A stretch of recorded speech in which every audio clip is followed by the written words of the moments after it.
मेरी सभी बहनों को आने वाली वट सावित्री पूजा की बहुत बहुत शुभकामनाएं। माता सावित्री और पार्वती माता की कृपा से सभी का सौभाग्य अखंड रहे, इसी मंगल कामना के साथ आज की इस वीडियो में मैं आप सभी को वट सावित्री व्रत की संपूर्ण पूजा विधि बताऊंगी। तो देखिए, कई बार ऐसा होता है कि हम अकेले कहीं बाहर रह रहे होते हैं तो हमें इस पूजा के बारे में ज्यादा बताने वाला कोई नहीं होता। तो ऐसे में हम किस प्रकार से वट सावित्री व्रत की पूजा करें, वट वृक्ष के कितने फेरे लगाएं, वट वृक्ष ना हो तब पूजा कैसे करें, पूजा के बाद सुहाग कैसे लें, पारण कैसे करें, कितने चने निकलकर पारण किया जाता है। तो इस तरह की तमाम जानकारी और सभी प्रकार की विधियां मैं आज आपको इस वीडियो में करके दिखाऊंगी, तो वीडियो में अंत तक बने रहिएगा। तो इस वर्ष यानी साल 2025 में वट सावित्री का व्रत 26 मई दिन सोमवार को रखा जाएगा और पूजा से पहले आपको करने होते हैं 16 श्रृंगार। तो अच्छी प्रकार से आपको 16 श्रृंगार करने चाहिए। अपनी शादी का जोड़ा, चुनरी ये पहने और महावर, आलता, मेहंदी इत्यादि लगाकर, चूड़ियां पहनकर, कुल मिलाकर दुल्हन की तरह सज धज कर हमें ये पूजन करना चाहिए। तो अच्छे प्रकार से तैयार होकर आप वट वृक्ष के पास जाएं और अगर वट वृक्ष के आसपास कूड़ा करकट या किसी भी प्रकार की गंदगी दिखाई दे तो उसे साफ अवश्य कर लें। तो देखिए, मैं यहाँ पर एक वट वृक्ष के पास आ गई हूँ और काफी पुराना वट वृक्ष है ये, आप देख पा रहे होंगे इसमें जटाएं निकली हुई हैं। तो इसी प्रकार के वट वृक्ष का हमें पूजन करना चाहिए।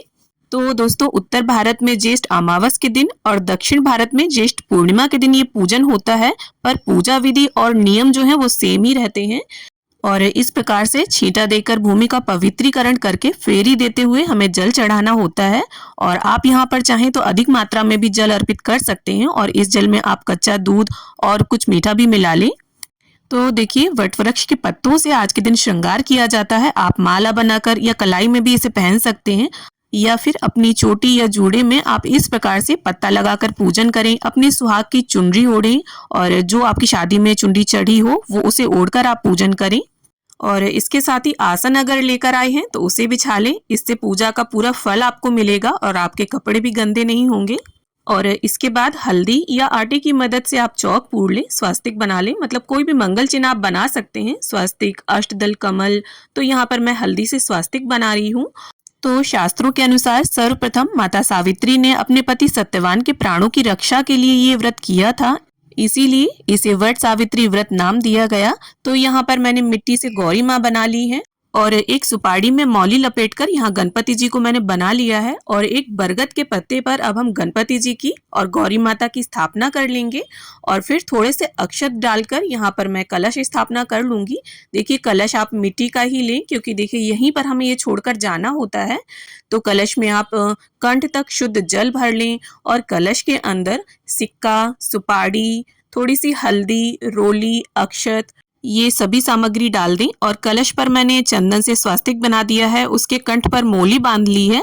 अब पंच पल्लव कलश के अंदर डालकर हम थोड़े से काले तिल रखकर एक पूर्ण पात्र रख देंगे और यहाँ पर देखिए मैं दीपक रखूंगी शुद्ध देसी घी का और आप चाहें तो यहाँ पर दीपक की जगह पर श्रीफल यानी जटा वाला पानी वाला नारियल भी रख सकते हैं।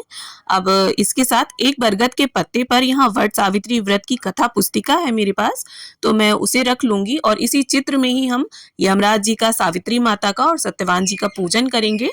जल और फूल की सहायता से स्नान की भावना से हमने सभी को छींटा दे दिया है और गणपति जी का, सावित्री माता का, गौरी माता का, यमराज जी का, कलश देव का, दीपक का, सभी का हम चंदन से तिलक कर लेंगे और गौरी माता को और सावित्री माता को यहाँ पर हम सिंदूर अर्पित कर देंगे। और इसके साथ ही हम वट वृक्ष का भी पूजन कर लेंगे क्योंकि देखिए आज विशेष रूप से वट वृक्ष का ही पूजन किया जाता है। वट वृक्ष में ब्रह्मा, विष्णु, महेश इन तीनों का वास माना जाता है। तो यहाँ पर आप सभी का ध्यान करते हुए इस पूजन को करें।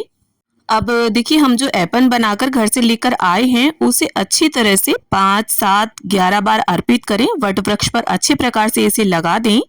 और इस ऐपन को देखिए चावल के आटे में या गेहूं के आटे में हल्दी डालकर बनाया जाता है। अब इसके बाद गणपति जी को, गौरी माता को, वट वृक्ष को, सभी को वस्त्र की भावना से हम कलावा अर्पित कर देंगे।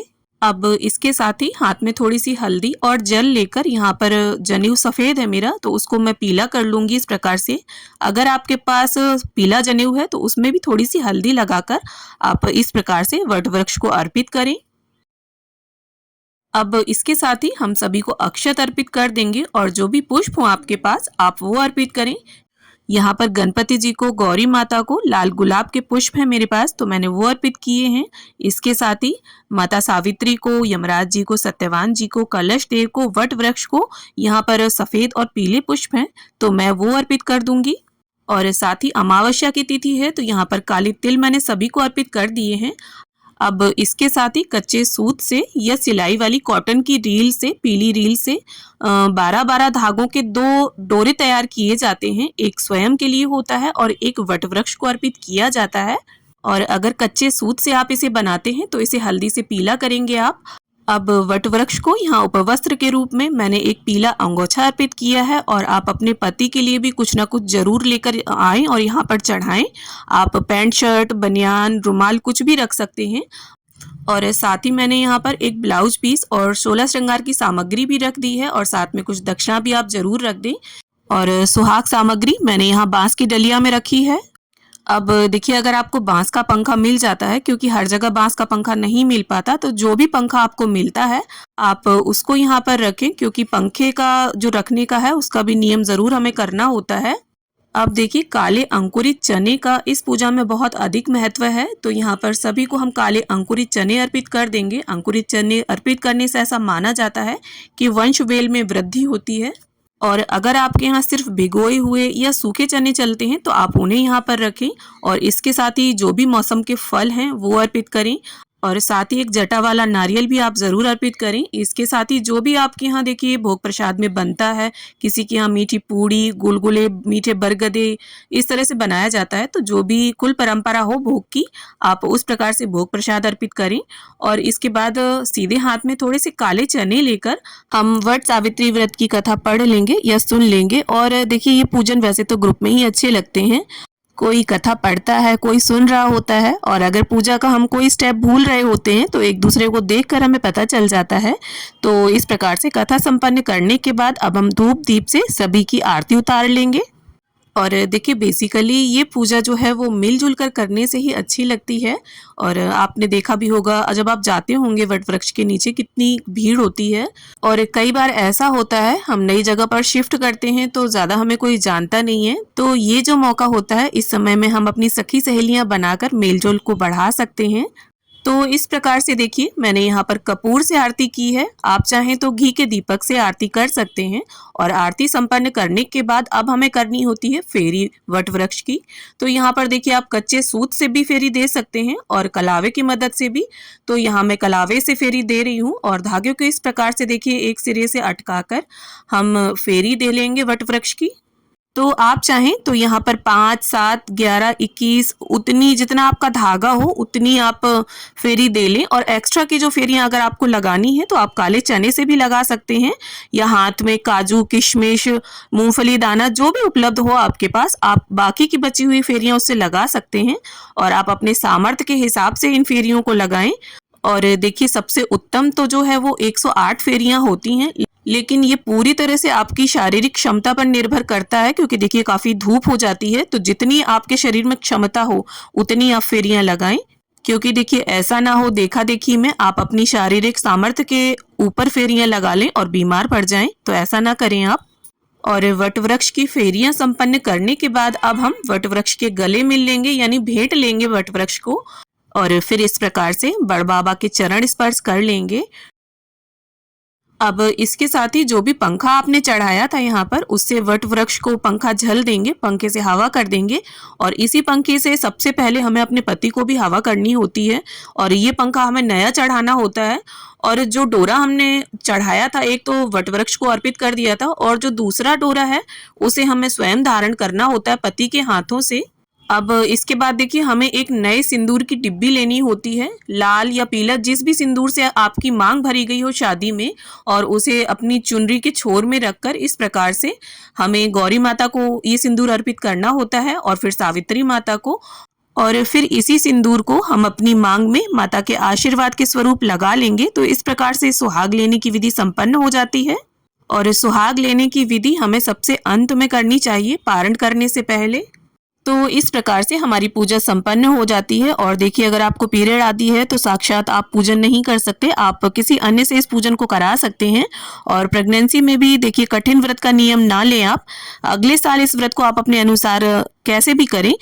और देखिए, जो भी आपने अपने पति के लिए या स्वयं के लिए यहाँ पर चढ़ाया है उसे आप प्रसाद स्वरूप ले सकते हैं। और थोड़ा सा जो भोग प्रसाद है उसमें से भी ले सकते हैं। और 2 पंखे अगर चढ़ाए हैं आपने तो उसमें से एक आपको यहीं पर छोड़ना होगा। इसके साथ वट वृक्ष को अर्पित किया गया उपवस्त्र, थोड़े से फल, दक्षिणा, सुहाग की सामग्री और ये जो ब्लाउज पीस वगैरह है और ये जो भोग प्रसाद की सामग्री है, सब आप यहीं पर रखा रहने दें। थोड़ा सा आप अपने लिए निकाल लें और जो मंदिर के पंडित होंगे वो इसे ले लेंगे। तो इस तरह से ये सामान जो है वो आपका दान हो जाएगा। और जो कथा पुस्तिका है, अपने बर्तन, पूजा का सामान, चंदन, रोली, अक्षत वगैरह, ये सभी आप घर लेकर जा सकते हैं। और देखिए, पूजा के बाद यहीं पर बैठकर पारण किया जाता है। आप कोपल और चने को पानी की सहायता से निगलकर यहीं पर पारण कर लें। और देखिए, चने और कोपल को चबाया नहीं जाता, निगला जाता है। तो उम्मीद करती हूँ वीडियो आप सभी को पसंद आए। वीडियो अगर अच्छा लगे तो इसे लाइक करें, शेयर करें और चैनल को सब्सक्राइब करके कमेंट में जय मां सावित्री जरूर लिखें।